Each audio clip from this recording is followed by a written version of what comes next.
Но однажды все изменилось, когда он попал в другой мир, где у него появились сверхспособности, которые сделали его самым сильным магом на свете. Тайчи был обычным парнем, который учился в школе в современной Японии. У него был IQ, как у рисоварки, и он верил, что Джейк Пол победил Майка Тайсона. Хотя он был полным нубом, он думал, что он главный герой, потому что у него была подруга детства по имени Рин, у которой была большая грудь. Однажды, когда он возвращался из школы вместе с Рин, он вдруг увидел странный магический круг прямо под ногами. Этот идиот решил толкнуть Рин в круг, думая, что это приведет ее обратно на кухню. Но Рин схватила его, и они оба оказались в другом мире.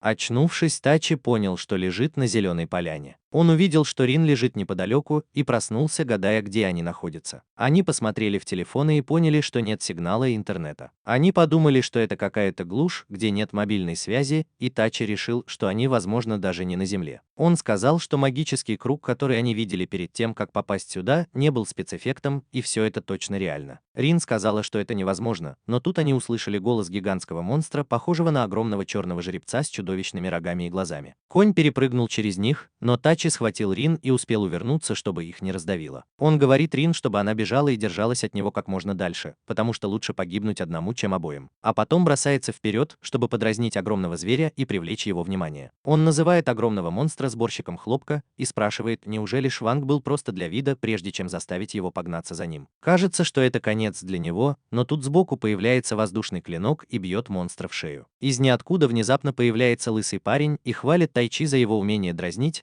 а потом бросается вперед, чтобы ударить монстра мечом. Монстр в ответ изрыгает пламя изо рта, но тут из кустов вылетает стрела, пропитанная черной магией, и попадает монстру в ногу. После этого из кустов выходит уродливый неудачник и говорит, что эти обсидиановые лошади очень сильные, и что использовать мифриловую стрелу было правильным решением. Наконец, маленький маг заканчивает охоту, сжигая монстра огненной атакой. Они представляются как Барата, Ракта и Маджилла и говорят, что они из гильдии искателей приключений и были наняты, чтобы охотиться на этих обсидиановых лошадей, чтобы сократить количество монстров в этой местности. Увидев все это, Тайчи понимает, что они находятся в мире, похожем на фэнтезийную ролевую игру, и им придется найти способ выжить здесь. Позже той же ночью они все сидят у костра, и искатели приключений спрашивают, откуда они и что здесь делают. Они замечают, что Тайчи и Рин не хотят делиться этой информацией и пытаются их успокоить, говоря, что они не бросят их в этих опасных местах и сопроводят до ближайшего города под названием Эспир, потому что помогать другим – это часть их работы. Они также говорят, что путешествовать без оружия опасно, особенно в этих местах, где число монстров растет. И недавно было несколько сообщений о нападениях на повозки и исчезновении людей. После этого они расходятся, и Берата говорит Тайчи помириться с Рин, которая, кажется, злится на него за то, что он велел ей бежать без него. Они обсуждают это всю ночь и в конце концов мирятся, стукнув кулаками и немного попотев за кадром. На следующее утро они прибывают в Эспир, и искатели приключений рассказывают им, что это часть волшебного королевства Элстейн, и используют этот город как свою базу. Они также дают нашим героям немного золота и рассказывают о гильдии искателей приключений, потому что Такеши решил стать искателем приключений, как и положено альфа-самцу. В гильдии они заполняют анкеты и читают контракт, и понимают, что могут читать язык этого мира. Они также замечают, что могут разговаривать с жителями этого мира и понимать их, так что должно быть здесь замешана магия. После этого администратор говорит, что они пройдут небольшой тест на магические способности, достает хрустальный шар и просит их положить на него руку. Потому что магия – обязательное условие для всех, кто хочет стать искателем приключений. Услышав это, они оба расстроились, потому что подумали, что у них нет никакой магии, и Рин сказала, что пойдет первой и положит руку на шар. К удивлению администратора, на хрустальном шаре появились 4 разных цвета, и она спросила Рин, кто она такая. Затем она попросила Тайчи сделать то же самое, и хрустальный шар внезапно треснул, когда он положил на него руку, и это заставило администратора вспотеть от страха. И она побежала рассказать об этом главе гильдии. Через несколько минут она вернулась с главой гильдии Джерардом и известной авантюристкой ранга С по имени Мира, золотая фехтовальщица. Они представились паре и сказали, что не могут их зарегистрировать здесь, и что Мира проводит их туда, где им дадут необходимые рекомендации, без которых они не смогут стать авантюристами. Тайчи спросил, не хотят ли они их похитить и продать их органы, но Мира сказала, что ей нужны не почки, а их магия. Затем она отвела их в старую хижину в лесу недалеко от города, где они встретили эту горячую мамочку по имени Лемия. Она приветствовала их и узнала от Муры, что магическое измерительное устройство в гильдии сломалось, поэтому они хотят, чтобы она провела их тест. Лемия дала Такеши и Рин какие-то деревянные устройства и сказала, что сама их сделала, и что они покажут их магическую силу и уровень магической энергии. Магическая сила – это количество магической энергии, которой обладает человек, а качество этой энергии называется магической мощью. После того, как они погладили ее дерево руками, Тайчи и Рин спросили, что на нем изображено, и Лемия сказала, что их цифры абсолютно не от мира сего. И с этого момента они будут ее учениками. В то же время мы видим пару фигур в капюшонах, разговаривающих друг с другом в темноте. Бета-самец Гуннар докладывает своему лидеру альфа-самцу и говорит ему, что им удалось успешно сорвать этот ритуал призыва, но поскольку заклинатель был слишком силен, заклинание все равно активировалось. Они уверены, что некоторые люди были призваны из другого мира, но они не знают, где они сейчас находятся. Далее он добавляет, что они раскинули широкую сеть и скоро найдут их, и это действительно радует лидера, и он говорит, что возлагает на них большие надежды. Вернувшись в хижину, Лемия рассказала, что у Тайцзи магический потенциал равен 120, а магическая сила равна 40. В то время как у Рин магический потенциал равен 37, а магическая сила равна 5, потому что она женщина. Далее она добавляет, что у людей-рыцарей высокого класса и королевских магов, как правило, магический потенциал превышает 10, а магическая сила достигает 2000 единиц. Так что их число безумно велико, и их легко можно отнести к числу сильнейших существ в этом мире. Лемия также говорит, что она сильнейший маг в этом королевстве, и даже у нее магический потенциал равен 43, а магическая сила равна 6. А у Майры 3500 3800 соответственно. Затем она говорит им, что они обладают невероятной силой, но без тренировки они могут в конечном итоге навредить себе и всем окружающим. И именно поэтому она хочет, чтобы они стали ее учениками. Кроме того, если они овладеют своими силами, то станут намного сильнее авантюристов ранга С и лучших королевских магов. Затем она смотрит на Тайчи и говорит, что если он будет усердно тренироваться, то сможет даже в одиночку сражаться с целыми странами и стать королем. А если он это сделает, то сможет получить все богатство и всех женщин в этом мире, и показывает ему свои огромные владения. На следующий день Лемия начинает утро с обильного завтрака и объясняет основы магии. Она говорит, что есть два способа использовать магию – произносить заклинания и колдовать. Чтобы использовать заклинания, нужно произносить особые слова, которые придают магическую силу духам, которые материализуют разные заклинания. С другой стороны, колдун заключает контракт с духом и заставляет его выполнять свои приказы, что делает его намного сильнее обычной магии. Далее она рассказывает, что есть 4 основных элемента – огонь, вода, земля и ветер. Обычно маги могут использовать только один элемент, но есть особые маги, такие как Мура, которые могут использовать два элемента, например, огонь и землю, или она сама, которая может использовать 3 элемента, кроме земли. Затем она добавляет, что Рин еще более редкий случай, когда он может использовать все 4 элемента. С другой стороны, они не знают, какие элементы может использовать Тайчи, но Лемия говорит, что пока он не найдет духа, с которым заключит контракт, она будет учить его основам. Лем также говорит ему, что в прошлом колдуны использовали магию света, тьмы и пространства-времени, и если он овладеет своими силами, то станет самым могущественным магом в мире. После этого они все отправляются в лес, и Лем показывает Тайчи, как концентрировать магию в руках, чтобы усилить физические возможности. Тайчи усердно тренируется, чтобы овладеть этой техникой, и в это время слышит голос девочки, которая желает ему удачи. Он не понимает, откуда он доносится, но, похоже, слышит его только он один. Тем временем Мира, наставница Ренина, учит ее основам заклинаний. Она говорит, что для этого нужно ясно представлять себе, что ты хочешь сделать. Ренин сразу же учится создавать огненное заклинание, а потом даже меняет его на синее пламя, представляя, что вместо дерева горит газ. Это очень удивляет Миру, потому что она впервые видит такое пламя и называет Рин вундеркиндом. Позже в тот же день Рин заходит проведать Тайчи, который чувствует себя совершенно разбитым после долгой тренировки. Увидев его таким, она решает подбодрить его, и Тайчи решает попробовать еще раз и пытается сконцентрировать магию в правой руке. В этот момент он снова слышит тот же детский голос, который подсказывает ему, что нужно делать, и это помогает ему, потому что его рука начинает светиться как лампочка. Он спрашивает Рин, слышала ли она голос, и думает, что это призрак или что-то в этом роде, и Рин пугается. После этого они оба идут ужинать, и Лем хвалит их за успехи. Она говорит Мире, чтобы та продолжала присматривать за Рин, и говорит Тайчи, чтобы тот тренировал левую руку и продолжал тренироваться, пока не сможет полностью усилить свое тело. Она говорит, что пока они не найдут его атрибут, это будет его основной способ сражаться, что вполне подходит ему, ведь он же гигачат. Позже той же ночью Мера подходит к Лемее и спрашивает ее о двух новичках. Лемея говорит, что через 3 недели они будут готовы сражаться, потому что им нужно уметь постоять за себя в предстоящей войне. Она думала, что проблемы столицы ее не коснутся, но, похоже, все будет очень плохо. Через несколько недель мы видим, как Тайчи и Рин проходят тест на физическую подготовку, чтобы проверить, насколько они выросли. Тайчи сражается с кучей фен-волков, а Рин создает орду кроликов-монстров. Теперь Тайчи может контролировать количество магической силы, которую вкладывает в кулаки. А Рин может использовать базовые заклинания без заклинательных слов, используя сразу несколько элементов. Пока они тренируются, Лемея и Мира наблюдают за ними с обрыва и обсуждают, насколько сильными они стали за такое короткое время. Вдруг они замечают, что Тайчи и Рин сражаются с обсидиановым конем,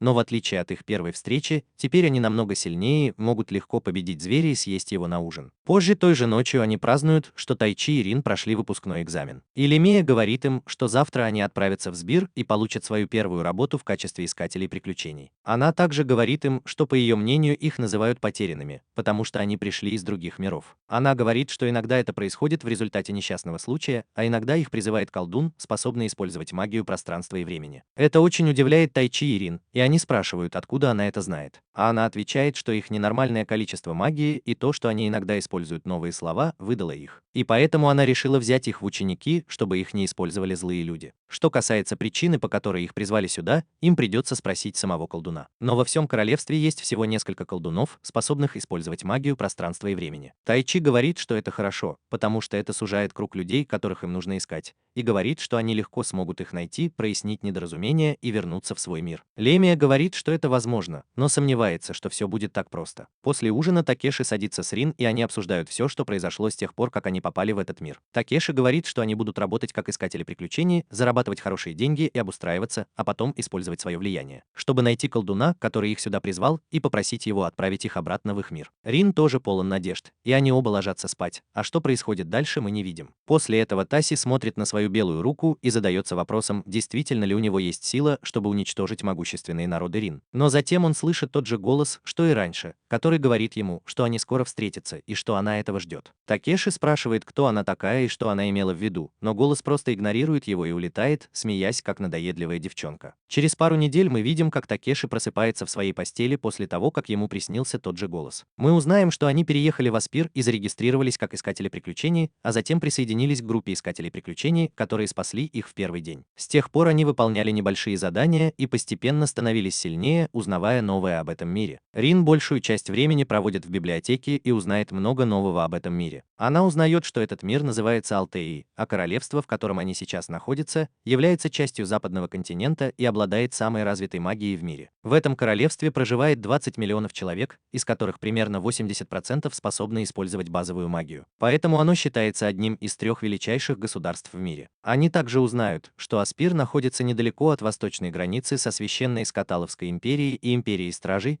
и поэтому он стал важным торговым и информационным центром. В этот момент официантка приносит им завтрак и письмо из гильдии. Прочитав его, они узнают, что их вызвал в гильдию глава гильдии.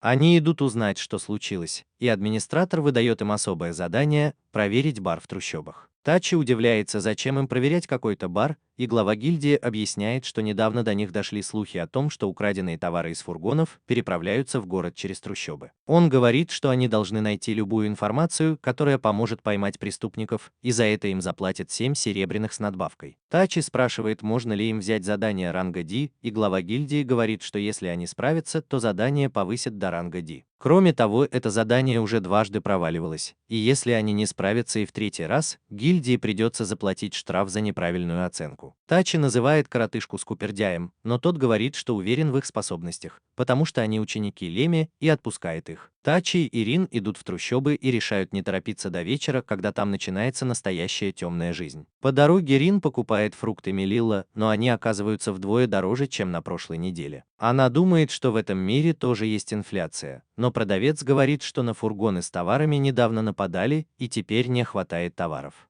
Позже той же ночью Тачи и Рин видят, как Акари вытаскивают из задней двери бара, заходят внутрь и просят у бармена немного эля. Бармен говорит, что не продает такие слабые напитки, но Тачи приказывает ему сесть, используя свой альфа-мужской авторитет. И они начинают говорить о растущих ценах на товары в городе. Тачи говорит, что они тоже хотят заняться этим бизнесом, и спрашивает, можно ли получить информацию о том, как это работает. Бармен говорит, что это не для любителей, но Тачи называет его неудачником и кладет перед ним мешочек с монетами, спрашивая, не хочет ли он теперь теперь открыть рот. Увидев это, жадные НПК в баре встают и пытаются их ограбить, но Тачи и Рин надрали им задницы и заставили их расколоться. Гусь говорит, что их нанял какой-то парень в капюшоне, который попросил их доставить товар из фургонов, на которые напали монстры. Они не знают, как выглядел этот человек, потому что было слишком темно, но они пообещали хорошие деньги, поэтому согласились. Бармен говорит, что ему не нужны их деньги и что это нормально, когда бар продает вещи, которые приносят эти люди, так что пусть они перестанут совать нос не в свое дело. После этого Тайчи и Рин уходят и думают, кто же этот таинственный заказчик. В этот момент они замечают, что за ними следуют 3 девушки-ниндзя, поэтому они выманивают их и вступают с ними в бой. Тайчи пытается сдержаться, чтобы не отправить их всех обратно на кухню, и в итоге сбивает одну из них с ног мощным ударом. Рин тоже показывает, что она не бесполезна, и отталкивает одну из них, прежде чем Тайчи отправляет ее в нокаут, продемонстрировав гендерное равенство. После этого они оба подходят к последней преступнице и спрашивают, готова ли она сдаться, но тут просыпается первый ниндзя, бросает дымовую шашку. И они сбегают, оставив своего товарища без сознания. Тайчи говорит, что они не хотели их напугать, а похоже действительно пытались убить. Рин удивлена, и они передают пойманную преступницу гильдии, прося гильдию сохранить ей жизнь. На следующее утро Такеши и Рин встречаются в таверне с Мирой, которая пришла поздравить их с повышением до ранга Ди. Она говорит, что у нее есть особое задание и предлагает им присоединиться к ней. Она объясняет, что фрукты Мелилла в северном лесу созрели, и фермеры просят поймать грабителей и защитить урожай. За выполнение задания полагается награда в 500 серебряных монет, и это поможет городу справиться с инфляцией. Услышав это, пара сразу соглашается, и они отправляются в северный лес. Они приезжают на ферму днем и встречаются с 2 фермерами и подозрительным человеком по имени Касим. Пожимая ему руку, Такеши чувствует влечение и на мгновение задерживает его руку в своей, но потом приходит в себя. После этого они все вместе идут на поля посмотреть на деревья Мелилла, и Рин произносит заклинание, чтобы найти следы магии в этом районе. В конце концов она обнаруживает сигнал, который говорит о том, что огромный монстр направляется в их сторону, и все занимают свои позиции, чтобы сразиться с ним. Через некоторое время мы видим огромного угра, который вместе с несколькими орками выходит из леса и нападает на группу с оружием. Будучи главным в группе, он приказывает Муре разобраться с 3 мелкими сошками, а Рин оказать поддержку, пока он сам будет сражаться с огромным монстром. Он думает, что усиление 35 уровня будет достаточно, и одним мощным ударом сбивает монстра с ног. Позже той же ночью Мира сидит с Тайчи и Рин и говорит им, что орки и ОС в этом регионе это ненормально, и это должно быть чей-то план. Они решают устроить им ловушку и показать, что с ними шутки плохи, и на этом закончить. Тем временем мы видим девушку в капюшоне, окруженную кучей трупов. Она использует заклинание, чтобы высосать из них жизненную силу, и говорит, что ей не терпится встретиться с магами, имея в виду Тайчи и Рин. А затем исчезает, используя свой плащ-невидимку. На следующее утро мы видим, как Джерард открывает камеру убийцы и спрашивает, не хочет ли она заговорить. С другой стороны, мы видим, как Тайчи и группа идут по ферме, а Рин использует заклинание обнаружения магии, чтобы найти грабителей. В конце концов они находят следы и идут по ним к костру, который недавно потушили. Рин говорит, что она обнаружила 3 человек в поле, и они бросились вперед, чтобы поймать грабителей с поличным.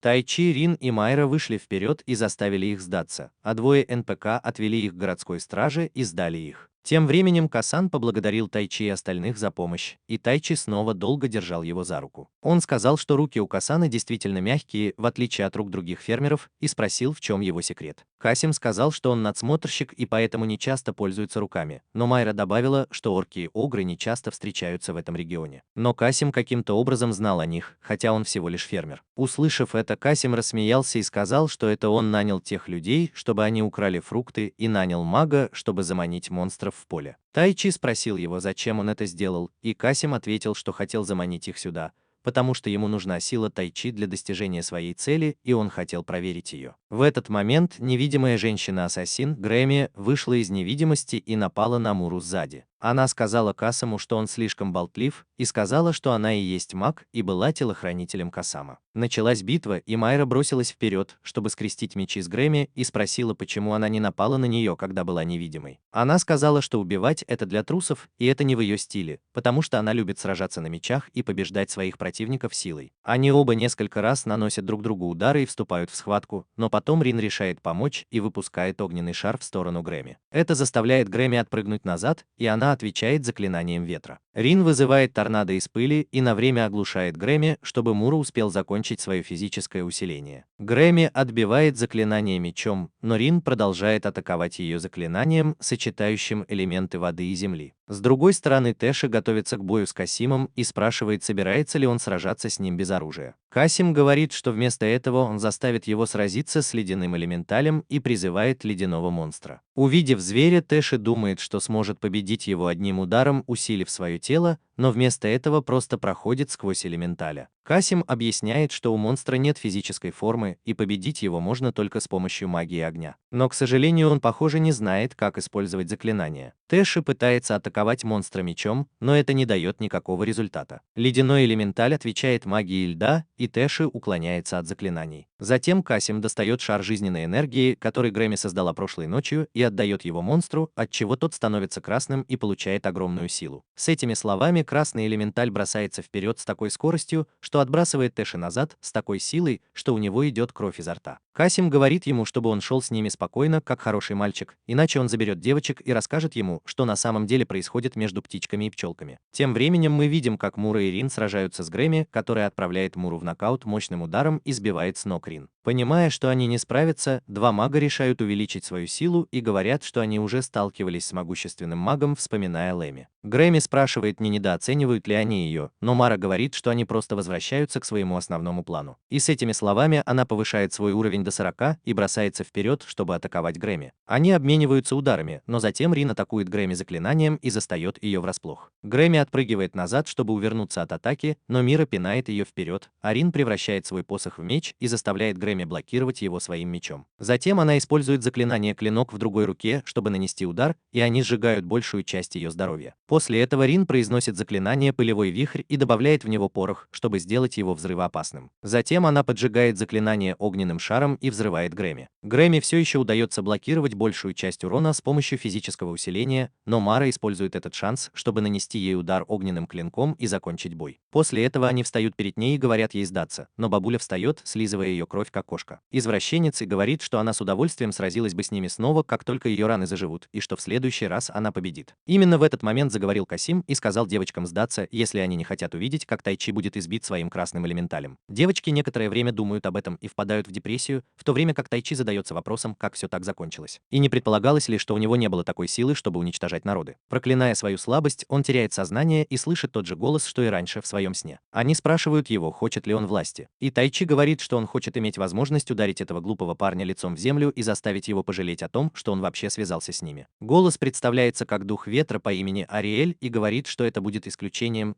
и поскольку она нарушит правила, это может быть болезненно, как смерть. Но если он все еще хочет получить эту силу, она одолжит ее ему. Тайчи соглашается, и мы видим, как он превращается в полноценного аватара, когда встает, окруженный густой ветреной аурой. Бросая его, красный аватар снова бросается на него и отправляет его обратно в полет, но Тайчи снова встает и говорит, что после этого удара он почувствовал себя, как котенок ударил его лапой. Затем красный элементаль атакует его огненным дыханием, но Тайчи высвобождает свое внешнее хеки и наносит ответный удар сильным потоком ветра, который уничтожает и огненную атаку, и красного элементаля за один раз. Увидев это, Касим и Грэмми бросились бежать. Такеши попытался их остановить, но почувствовал ту самую боль, о которой говорила Ариэль, и упал на колени. Такеши успел нанести последний удар, прежде чем потерял сознание и отрубил Касиму правую руку, став самым жалким одноруким персонажем в аниме. Через несколько дней мы видим, как Такеши просыпается в доме Леми и не понимает, как он туда попал. В этот момент входит Леми и спрашивает его, но тут у Такеши урчит в животе, и они вместе идут обедать. Такеши ест как Гоку, и Леми объясняет, что обычно люди восстанавливают свою магию за ночь,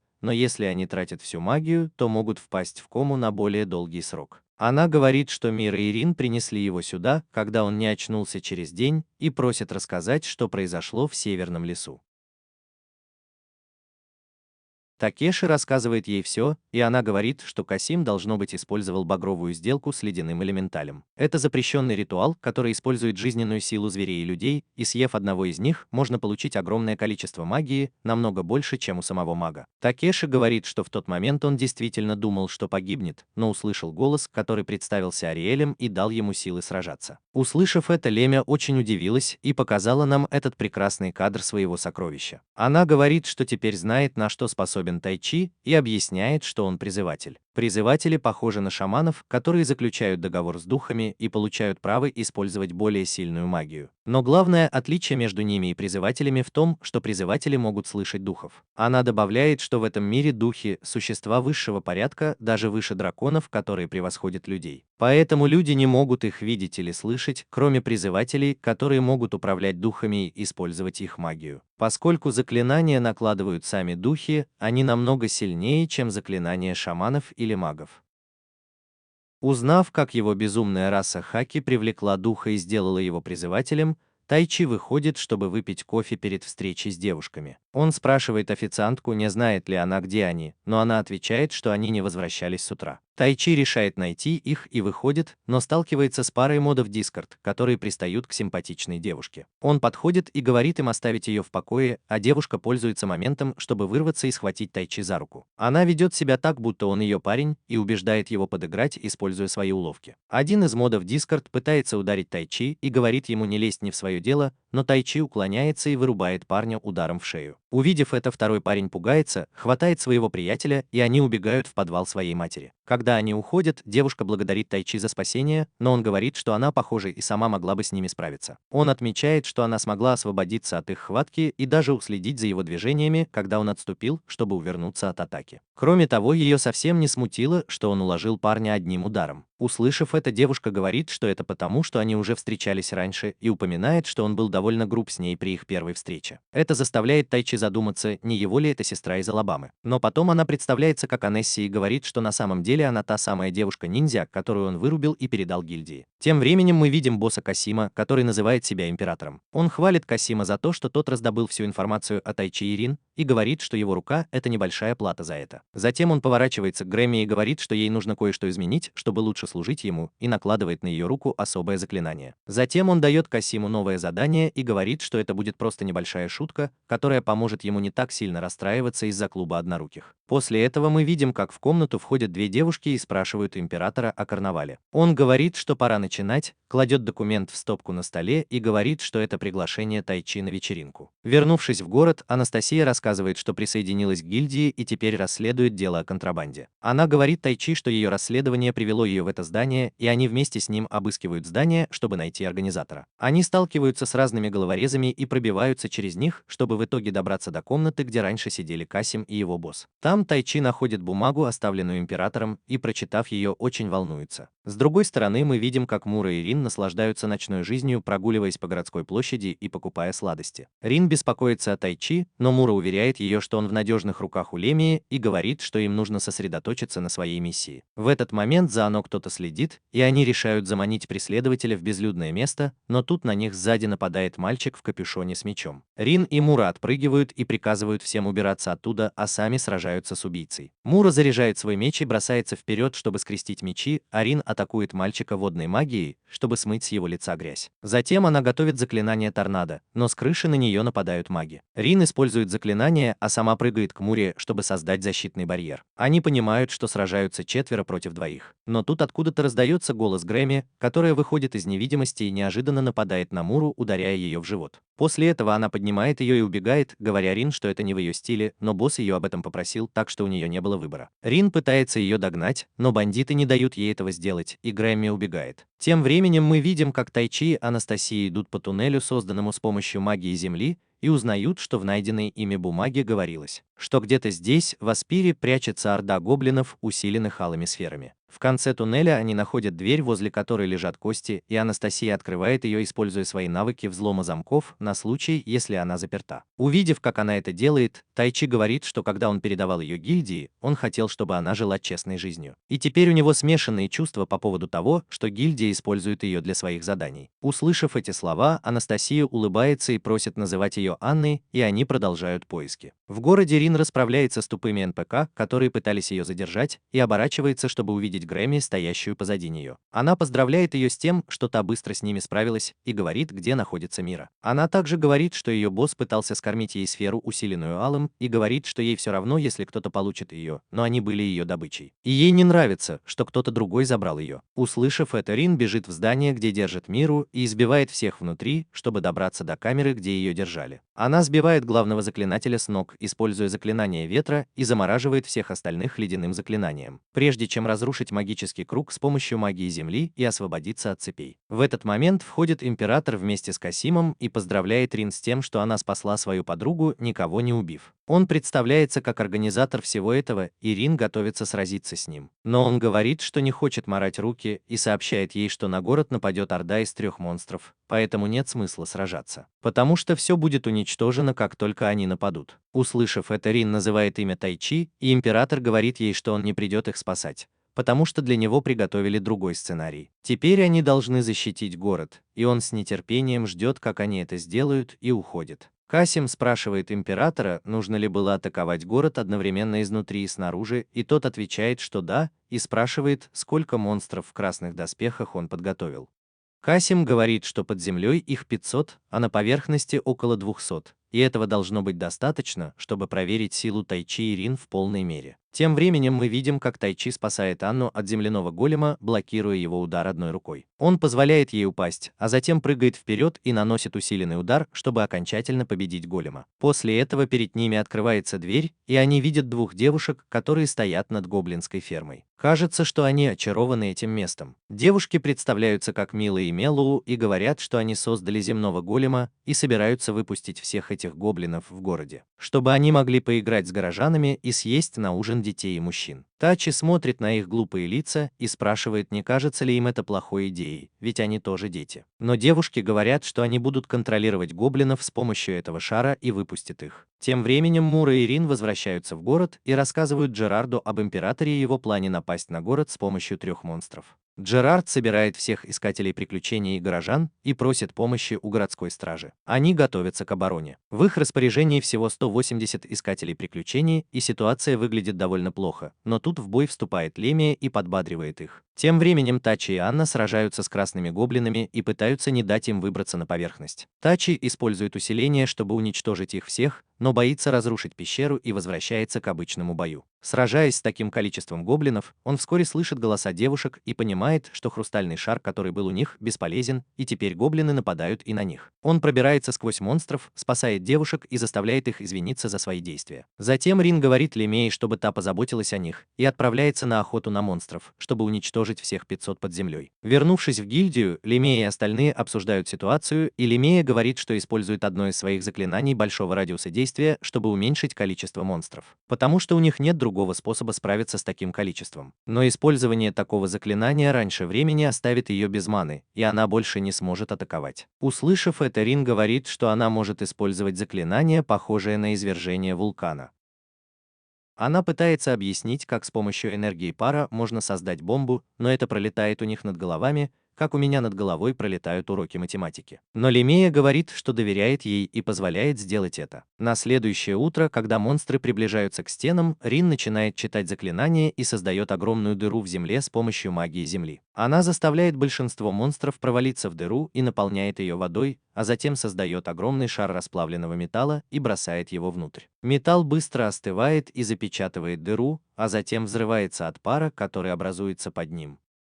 От мощного взрыва все удивляются, и Лемея возглавляет контратаку, а Джерард ведет авантюристов в бой. Тем временем Касим и Император наблюдают за ними с обрыва, и Император говорит, что наблюдать за действиями Лемии уже само по себе было приятно. Но видеть, как Рин использует разрушительное заклинание, было просто восхитительно. Затем он говорит, что пришло время столкнуться с настоящей опасностью, и мы видим, как Искатель приключений докладывает Джерару, что к битве присоединились 200 монстров, усиленных багровой стаей. Это его очень беспокоит, но тут они видят, как Тачи возвращается в лагерь с Анной и 2 девушками. Он рассказывает Джерару о том, что произошло под землей, и спрашивает его, Муре и Рин, прежде чем отправиться им на помощь. С другой стороны, мы видим, как Мура и Рин устают от битвы и хвалят Лемию за то, что она все еще полна сил. И тут они замечают огромную орду монстров, усиленных багровой стаей, и Лемия просит их дать ей 30 секунд, чтобы она могла использовать мощное заклинание и разобраться с ними. Мира и Рин бросаются вперед и уничтожают кучу мелких монстров, но Лемьёв использует заклинание массового поражения и оставляет перед ними только 3 красных огров, которые, похоже, возглавляют эту армию монстров. Они втроем сражаются с одним орком, но атака Рен кажется слишком слабой, чтобы нанести монстру хоть какой-то урон, и он подходит к ней, чтобы нанести последний удар. В последние мгновения своей жизни она говорит, что даже если погибнет здесь, Тачи придет и спасет их всех, и сожалеет, что не сказала ему о своих истинных чувствах к нему. Но прежде чем монстр успевает ее ударить, Тачи прыгает вперед, одной рукой блокирует удар и говорит, чтобы она рассказала ему все, как только они закончат эту войну. Леми и Мира вскоре приходят на помощь Рин, а Таке отбрасывает красного огра назад, хватает его и швыряет на землю. Затем он перепрыгивает через него и сильным ударом в грудь вырубает. После этого он возвращается к девушкам, и Мира спрашивает, какой уровень усиления он использует, и он отвечает, что у него 100-й уровень, иначе он не справится с этими монстрами. Затем Тачи спрашивает Леми о текущей ситуации и спрашивает, смогут ли они продолжать сражаться, но она говорит, что они едва ли смогут сдержать их при своих нынешних силах. Тачи знакомит их с Мэй и Мелла и просит их не подпускать монстров к нему, чтобы он мог сразиться с 3 красными ограми. Он надеется, что когда он их победит, монстры отступят. Тачи вызывает 3 огров на бой, и мы видим, как Касим и Император смотрят на битву, где Император говорит, что все идет по плану той леди, имея в виду своего тайного вдохновителя, который даже выше его в этой схеме. В лагере Анна ухаживает за ранеными солдатами и слушает о ситуации на передовой. Она решает довериться Тачи, но тут мимо нее проходит фигура в капюшоне и что-то шепчет ей на ухо, и она идет на поле боя, как безмозглая кукла. С другой стороны, Леми и другие искатели приключений сражаются с маленькими монстрами, пока Тайчи разбирается с ограми в ситуации 3 против 1. Несмотря на численное превосходство противника, Тайчи удается сбить одного из них с ног и прикончить благодаря своей невероятной магической силе. Но тут земля начинает дрожать, и из-под земли появляется дракон и съедает всех огров на завтрак. Увидев зверя, Лемия удивляется, почему он здесь. Ведь драконы обычно не вмешиваются в сражения между низшими существами. Все собираются вокруг Тайчи, и мы узнаем, что двуглавый золотой дракон тоже является частью плана таинственного кукловода, который хочет испытать Тайчи. Тайчи говорит Лемии и остальным, чтобы они эвакуировали город на случай худшего развития событий, и говорит, что он будет сражаться с драконом один. Рин говорит, что останется с ним, а Мерит просит их вернуться живыми, иначе она их не простит. Они уходят, а Тайчи просит Рин тоже уйти, потому что она женщина и будет только мешать ему. Кроме того, если дракон решит напасть на нее, он инстинктивно попытается защитить ее как настоящий мужчина, и это, несомненно, станет причиной его поражения. Рен говорит, что понимает и будет защищаться, а также найдет способ поддержать Тачи на расстоянии, пока он будет сражаться с драконом.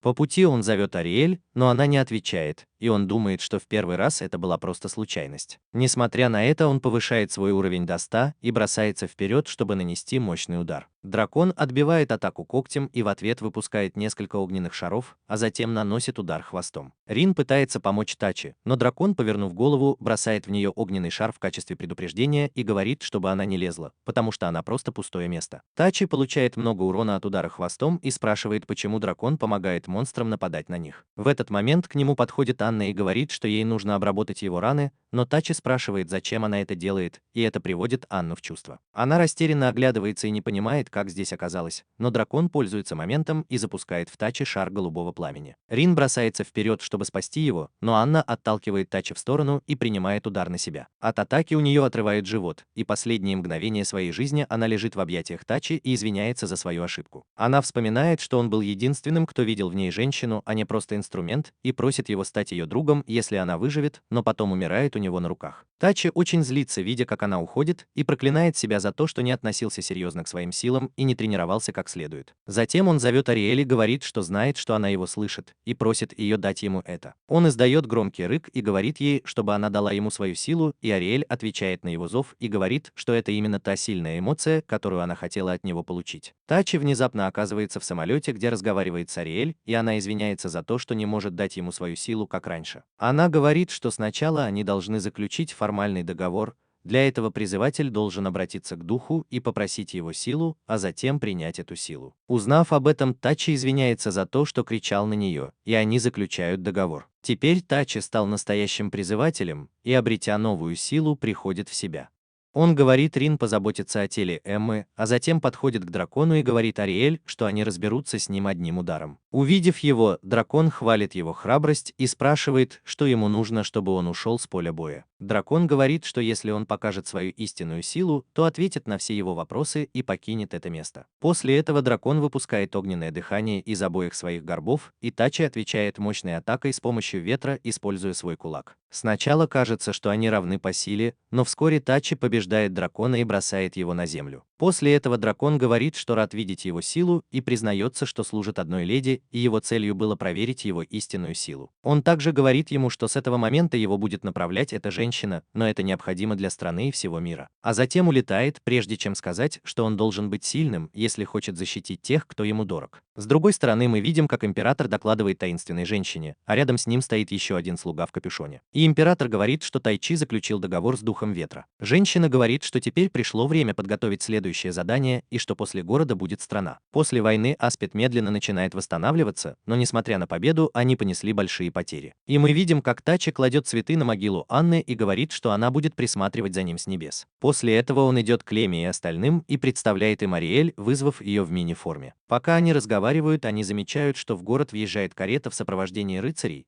и Лемия замечает, что на карете герб королевской семьи. Карета останавливается возле дома Лемии, и из нее выходит девушка с фиолетовыми волосами по имени Эльсенна и представляется дочерью Маркуса Нормана. Она говорит, что приехала от имени короля Гилмора и просит их о помощи. Она просит их приехать в королевскую столицу, когда они закончат свои дела с ней. По дороге Лемия просит Алсану рассказать о текущей ситуации в стране, и она говорит, что последние 30 лет страной управляли две фракции. Одна поддерживала нынешнего короля, а другая его младшего брата, герцога Даркхайма. Гилмер, нынешний король, добился своего положения благодаря дипломатии и активным контактам с другими странами, в то время как герцог Даркхайм более консервативен. Согласно одному из указов короля Гилмера, они отправили нескольких своих магов в другие страны, и это может повлиять на их доминирование на карте магического королевства. Оппозиция, наконец, решила выступить против них с оружием в руках, и война за независимость не за горами, и они надеются, что маги помогут им в этой битве. Они прибывают в столицу, и Тайти замечает, что город практически пуст. Леми спрашивает Альзейта, сказал ли король что-нибудь о Тайте и Рин, и она отвечает, что он настоял на том, чтобы взять их с собой. В этот момент в нее летит стрела, но Тайти ловит ее в воздухе, как в игре, и спасает ей жизнь. Оказывается, стрелял один из людей герцога, который доложил ему о прибытии иномирцев в столицу. Тайти и остальные заходят в зал суда, и Альцена представляет их главному магу, Белли, главнокомандующему их армии, генералу Суле и единственной дочери короля, принцессе Шарлотте. В этот момент входит король и хвалит их за защиту Аспера.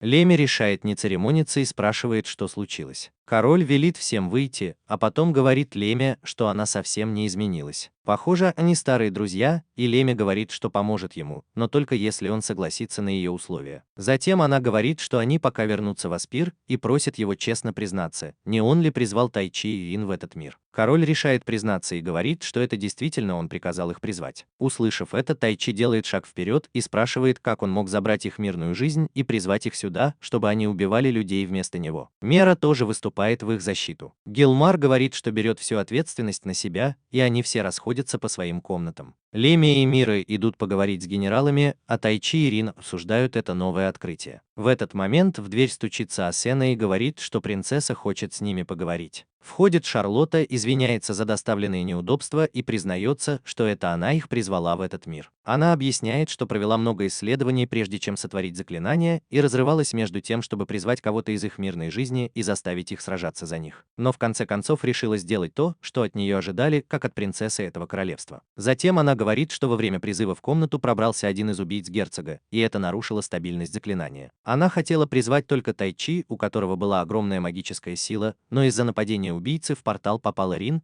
и вместо того, чтобы оказаться во дворце, они оказались в случайном месте недалеко от Аспера. Она говорит, что ей потребовалось много времени, чтобы найти их, и извиняется за то, что не только разрушила их жизни, но и оказалась бесполезной. Услышав это и увидев, как она плачет, Тайчи и Рин говорят ей, чтобы она подняла голову и сказала, что они прощают ее за все, что она сделала, и понимают ее желание спасти тех, кто ей дорог. Шарлотта говорит, что когда в стране наступит мир, она сделает все, чтобы вернуть их в их миры, даже если это будет стоить ей жизни. Тайчи говорит, что они помогут ей в этой войне, чтобы все они смогли выбраться из нее живыми. В этот момент входит Лемия и просит Тайчи выйти наружу. Он сражается с Сумелой, которая хочет проверить, действительно ли они так сильны, как думает король. Тайчи доказывает свое превосходство, отражая все ее атаки и разбивая ее меч усиленным клинком. После этого они начинают сражаться в рукопашную, и Тайчи удается сбить Сумелу с ног и повалить ее на землю. Это очень возбуждает Сумелу, и она спрашивает, не хочет ли он также повалить ее на землю и сделать ей ребенка, и просит его отдать ей ту особенную белую штуку, которая находится у него внутри. Тайчи в недоумении вскрикивает. Позже той же ночью Тайчи смотрит на небо с Ариэль и говорит ей, что боится использовать слишком много силы против людей, но если это поможет защитить Рин, он готов это сделать. После этого он возвращается в комнату, чтобы проверить Рин, и случайно застает ее за переодеванием. С другой стороны, мы видим, как Шарлотта молится в храме, а к ней подходит император,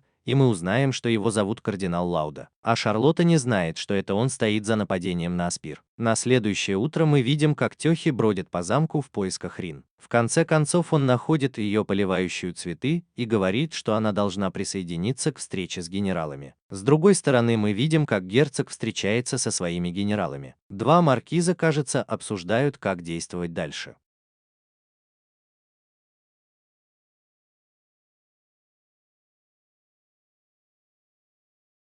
Маркиз Милан предлагает собрать войска и немедленно окружить столицу, а Маркиз говорит, что сначала нужно оценить способности этих двух иномирцев, а потом уже начинать атаку. Он добавляет, что по их данным один из них даже может призывать духов, и говорит, что нужно действовать с умом. В конце концов, герцог поддерживает Милана и разрешает ему собрать войска и повести их к столице. С другой стороны, Сумела и Белла докладывают королю, что армия герцога направляется к Венефиксу, и говорят, что у них есть 3 отряда солдат, готовых к бою, и еще 6 в резерве. Белла говорит, что у нее также есть 300 магов, готовых сражаться, и еще 600 в резерве. Король приказывает им защищать столицу изо всех сил, и они идут в тактическую комнату, где разрабатывают план, как встретить войска герцога на юге на следующее утро. Тачи и Рин тоже помогают им. Тачи беспокоится, что ему придется использовать свои силы против людей, но Лемия говорит ему, чтобы он набрался смелости, а Сумела обещает выйти за него замуж после войны. И это еще больше пугает Тачи. Позже той же ночью Тачи приходит к Рин, которая кажется очень напряжена из-за участия в войне. Он говорит ей, что она не обязана в этом участвовать, потому что она попала сюда по ошибке. Но Рин отвечает, что она сама решила вступить в круг и будет сражаться вместе с ним. Она также предлагает ему остаться на ночь в ее комнате, и они садятся рядом, Рин кладет голову ему на плечо. Похоже, что сегодня вечером Тачи наконец-то станет мужчиной,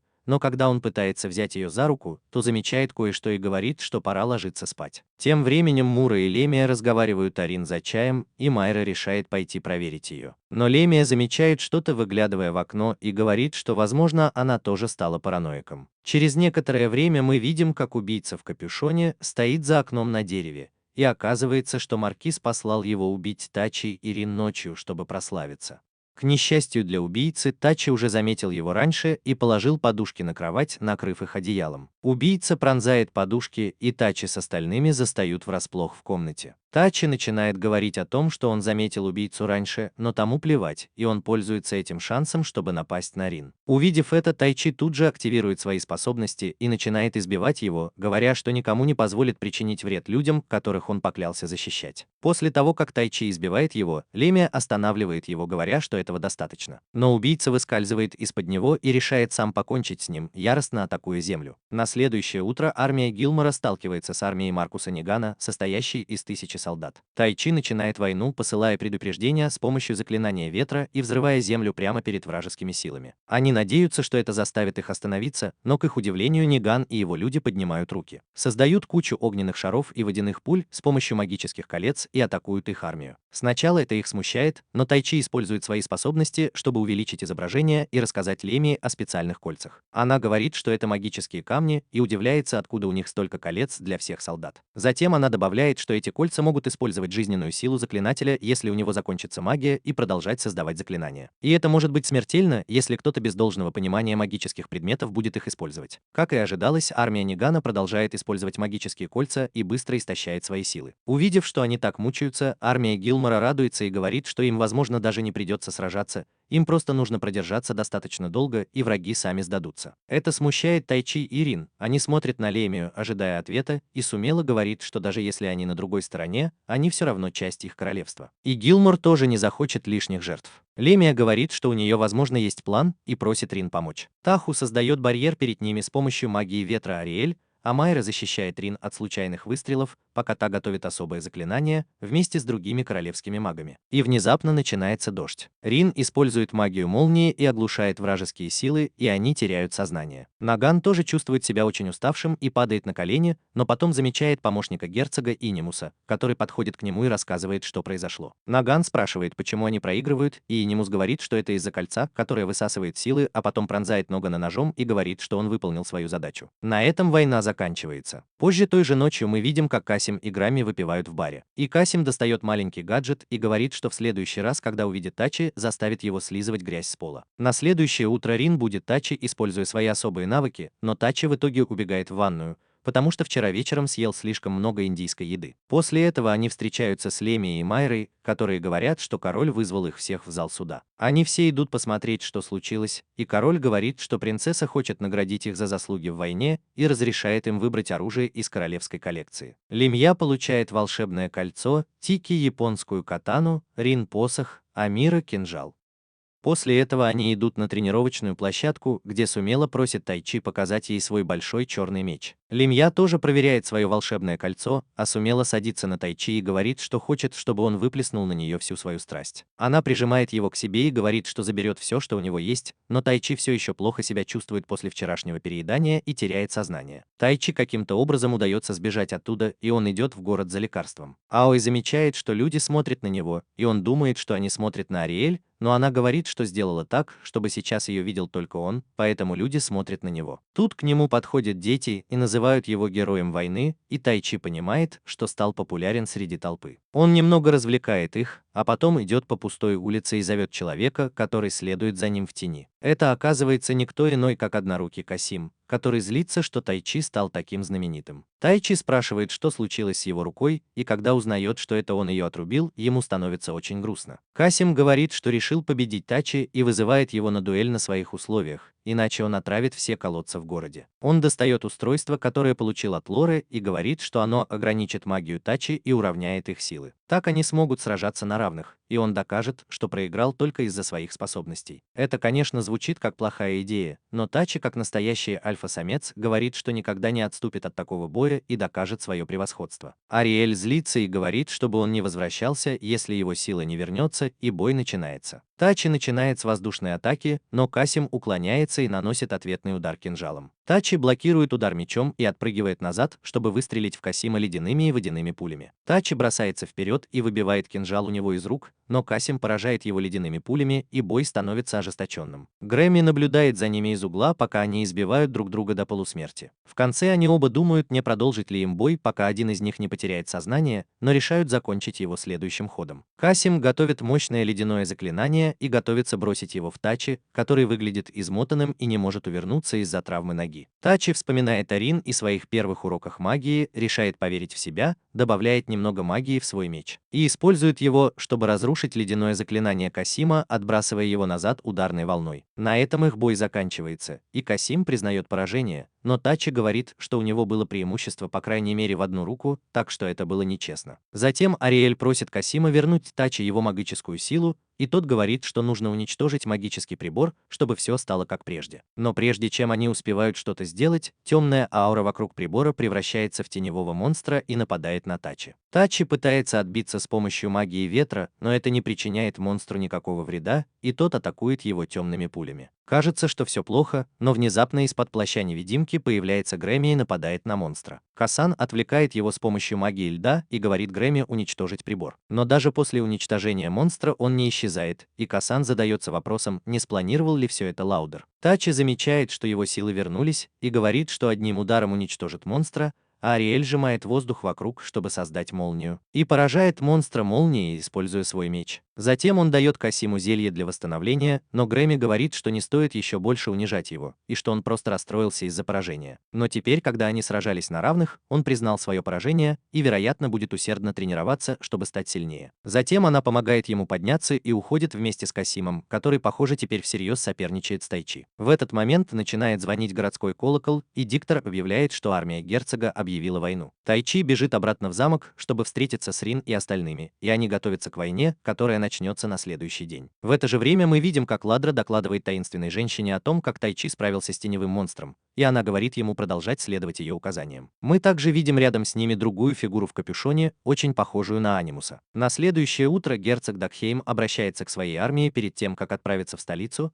а маркиз Маркус просит у него разрешения разобраться с иномирцами и Лемией самостоятельно, поскольку он уже все подготовил и не подведет его как Ниган. После этого герцог отправляется в столицу, и обе армии встречаются лицом к лицу. Он спрашивает Немиуса, есть ли у них шанс на победу, и тот отвечает, что Маркус Марс позаботится обо всех, кроме Тачи. Но он позаботится о том, чтобы Тачи не стал проблемой для него самого. С другой стороны, Иома поднимает боевой дух своих солдат речью и говорит им проложить путь к победе для своего королевства, как для героев. Начинается война, и мы видим, как мужчины сражаются на мечах, а на поле битвы летят магические заклинания. Рин и Мура доминируют в битве, а Лемия уничтожает своих противников с помощью заклинаний своего нового магического кольца. Но потом они все сражаются с теми, кого им подобрал Маркис, и мы видим, как авантюрист по имени Сузора сражается с Мирой, а волшебник по имени Мисс Фола сражается с Лемией, используя свою магию, чтобы победить ее с помощью своего посоха. Тем временем Такеши использует свою магию ветра, чтобы перепрыгнуть через вражеские силы и приземлиться прямо перед лагерем герцога. Пока они обсуждают свою стратегию, он просто заходит и говорит герцогу сдаться. Дахан приказывает всем, кроме Инимуса, выйти и говорит Тайчи о своем предложении. Тайчи говорит, что если он прикажет своим людям сдаться прямо сейчас, он позаботится о том, чтобы король проявил к нему милосердие. В противном случае у него достаточно сил, чтобы победить его и самому доставить его голову королю. Услышав это, Докшейм спрашивает, почему он сам не станет королем, и Тачи говорит, что это было бы слишком хлопотно. И он не хочет, чтобы тысячи людей возненавидели его, если он станет диктатором, который делает все, что захочет. Услышав это, Дорисхейм смеется и говорит, что жизнь в мире может изменить взгляды человека. Но потом он говорит Тайчи, что это дело чести, и иногда люди, обладающие властью, должны идти наперекор своим решениям, даже если это приведет к их гибели. Тайчи смотрит на его глупое лицо и думает, не сошел ли он с ума, как Джо Байден,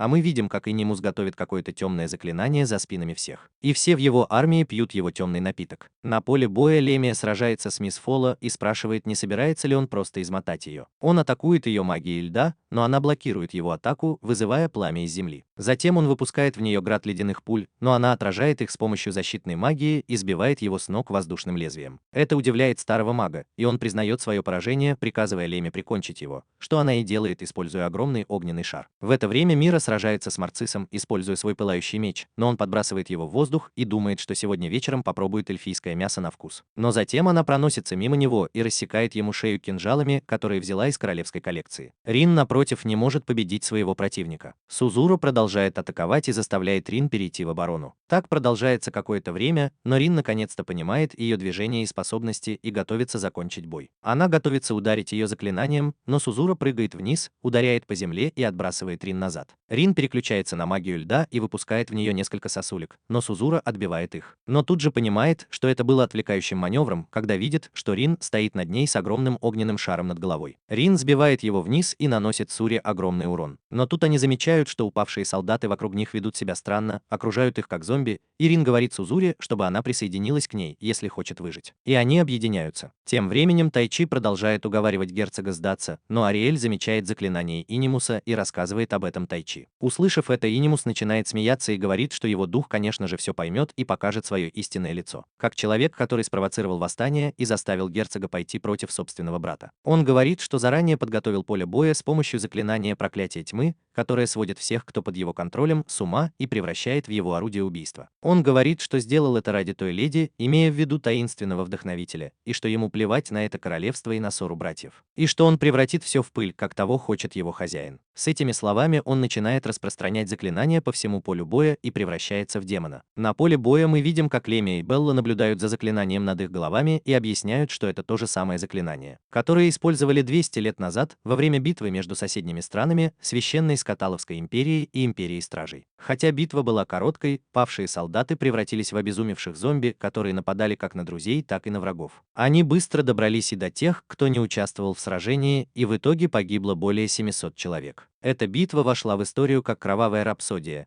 и пока они не уничтожат источник этой магии, они не смогут привести всех в чувство. Заклинание продолжит распространяться среди живых, и они тоже превратятся в бездумных, жаждущих битвы зомби. Ситуация становится все хуже для обеих армий, когда Лемию и остальных окружают орды этих безмозглых марионеток. Они решают дать отпор и надеются, что Тайчи спасет их, используя свою броню, которая защищает его. Это возвращает нас в лагерь герцога, где Тайчи высвобождает свою духовную силу и готовится к мощной атаке, которая может стоить ему жизни. Он решает использовать все свои силы, чтобы спасти друзей, но прямо перед тем, как он собирается атаковать, Ариэль останавливает время и говорит, что она лгала ему. Она извиняется и говорит, что боялась своей силы и не знала, как это повлияет на Тайчи. Поэтому она появлялась перед ним только в таком полуоригинальном виде. Затем она говорит, что, увидев его решимость, теперь верит, что он готов встретиться с ней в ее настоящем облике, и называет свое настоящее имя, которое оказывается Сильфида. После этого время возвращается в нормальное русло, Рин подходит к Тайчи вместе с Сузуи и обнимает его. Тайчи замечает, что у нее ранена нога, и говорит, что теперь он закончит эту войну, и они смогут вернуться домой. Затем он поднимает руку, вызывает Сильфиду и использует особое заклинание, чтобы разрушить магический круг проклятия тьмы. Это всех очень удивляет, и Сузура говорит, что Сильфида — это имя королевы духов, и она считается одной из 4 самых сильных духов во всей вселенной. После этого все возвращается на свои места, и Тайчи говорит, что ему еще нужно разобраться с тем, кто за всем этим стоит, и готовится сразиться с Инимусом в его дьявольской форме. Затем он заряжает свою новую силу, и они оба взлетают в небо, чтобы начать бой в стиле Dragon Ball Z.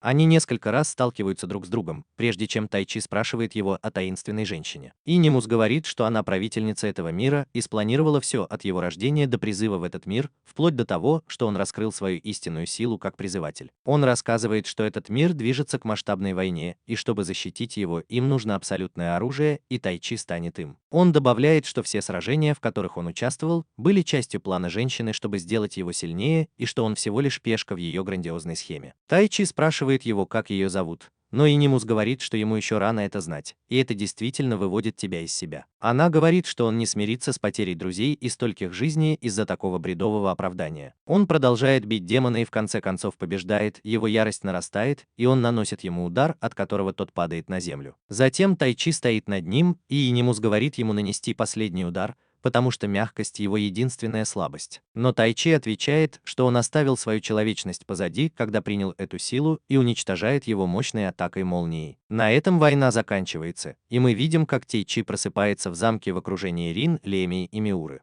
Они рассказывают ему обо всем, что произошло с тех пор, как он победил Инимуса и Алцину, а Шарлотта вбегает, чтобы спросить, все ли с ним в порядке. Похоже, у него закончилась магия, и он проспал много дней, но теперь он стал героем этого королевства. Король дарует им звание советников королевской армии и принимает их в ряды специального подразделения, которое будет призвано на помощь, когда королевству будет угрожать опасность. Гилмар также снимает обвинение со своего брата за активное участие в восстании, и в королевстве на какое-то время воцаряется мир. Мы видим, как Тайчи беспокоится о том, что он тоже может превратиться в монстра из-за этой силы, но Лема успокаивает его, говоря, что сколько бы силы он ни получил, он останется человеком, если его сердце на правильном месте. Она подбадривает его, и они решают вернуться, чтобы продолжить тренировки. Шарлотта и Алькенос провожают их, и Шарлотта обещает найти способ вернуть их в их миры, а Тачи говорит ей не торопиться, потому что они не против провести немного времени со своими новыми друзьями в этом мире. С этими словами они возвращаются к Айби и Тачи говорит, что станет достаточно сильным, чтобы больше никогда не позволить своим друзьям пострадать.